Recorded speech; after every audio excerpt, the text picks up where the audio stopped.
Hello, this is Olivia, teacher of English language and literature. I welcome you to my channel. Thank you for making the comments and subscribing to my channel. I really appreciate that. Please, you can even inform those other people that haven't yet subscribed, for example, students, to subscribe to my channel. This is an English learning channel. I teach or talk about concepts of English language, concepts that we use in our daily communication.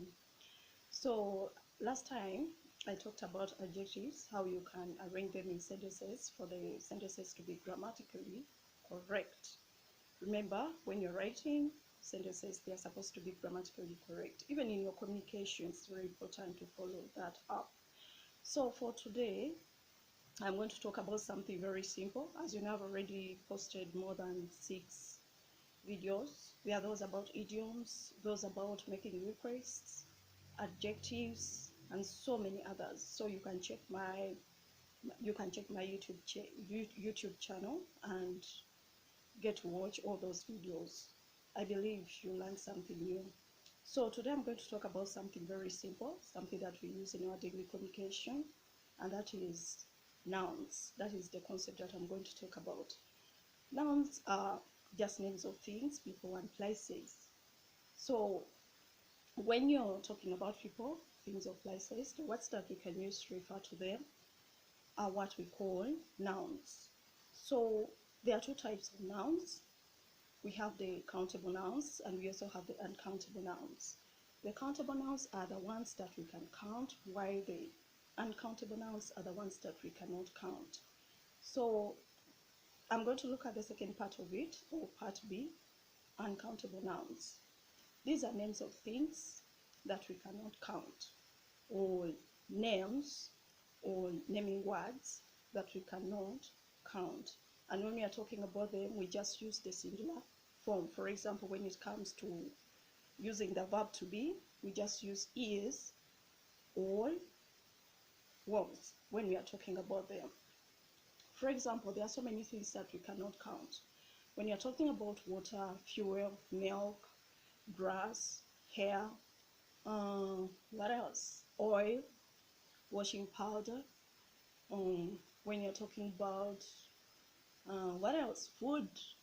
There are so many uncountable nouns. So when you're talking about them, we use the word is if you have to use the verb to be. For example, the water is in the bucket. The milk is for the child, or the milk is for the baby, and so many other ways of using those words.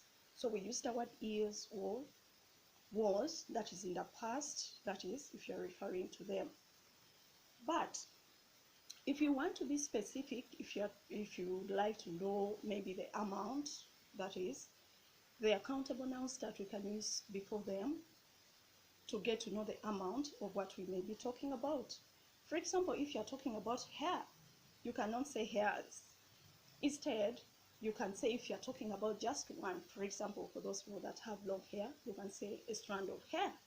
So we use the word strand before the word hair, and it becomes a strand or hair if it is just one. That is if you're talking about one item. For example, if you're talking about news, still news is an uncountable noun. We can say an item or news. If you're talking about, maybe it is about a student attending a certain seminar and you're talking about that item, so we use the word item before it. We can say a blade of grass. We use the word blade before the word grass. Grass is uncountable. So if someone says, can you get me just one blade of hair? Oh, sorry, can you get me just one blade of grass? So you can just pick one piece of it. So you use the word piece, but I wanted to be specific. That is, if you want to be specific, you can use an countable noun before the uncountable ones. So for grass, we use the word blade. For hair, we use the word strand. Then you can say a glass of milk or a glass of water when you're talking about that. For example, you put water in the glass, you put milk in the glass, and use the word glass, which is countable, before the uncountable noun milk, or water. Then we have others like a plot of land, so we use the word plot before it. We also have others like if you're talking about washing powder, you can say a sachet, just one sachet of washing powder. Can you buy for me one sachet of washing powder? You may be talking about, there are so many types here. We have so many types here. You may be talking about, there are so many, I won't mention any, but if you need that, you can just tell that person. You can also use the word sachet when you're talking about oil. One sachet of oil. The word is not sachet, but sachet. Okay, that's the one I mean. It's the one I mean. So we can use countable nouns if you want to talk about the amount of uncountable nouns. It is very important when you are communicating with someone to use the right words, the right way that is. So I believe that at least you learned something about that. So when you're talking about the uncountable nouns, you're supposed to use the verb is or was. Is for the present tense and was for the past tense. There is much grass there. The water was put in the bucket. My hair is very long.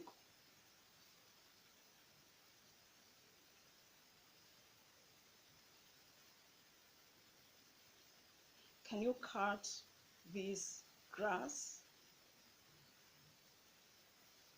I don't know if I've been too fast, but that's all I have for today. I just wanted to talk about the uncountable nouns. So we use the countable nouns before the uncountable nouns if you want to be specific. If you're talking about